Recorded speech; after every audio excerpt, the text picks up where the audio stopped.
శ్రీ ఆదిశంకరుల వారు మనకి అందించిన అత్యంత విశిష్టమైన సౌందర్యలహరిలోని 26వ శ్లోకం.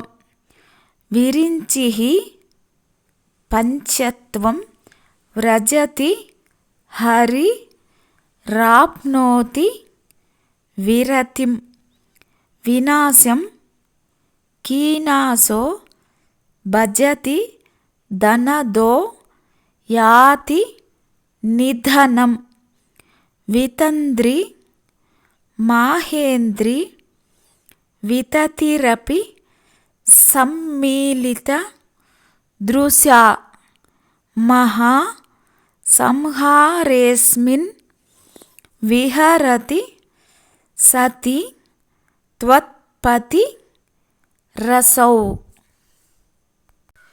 విరించిః పంచత్వం వ్రజతి హరిరాప్నోతి విరతిం వినాశం కీనాసో భజతి ధనదో యాతి నిధనం వితంద్రీ మాహేంద్రీ వితతిరపి సమ్మీలితదృశా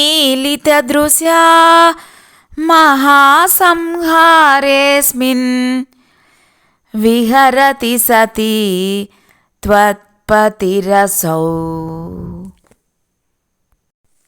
దీని భావం, అమ్మ బ్రహ్మ మరణిస్తాడు, విష్ణువు విశ్రాంతి తీసుకుంటాడు, యముడు నాశనమవుతాడు, కుబేరుడు అంతమవుతాడు, ఇంద్రాది బృందారకులు కూడా నాశనమవుతారు.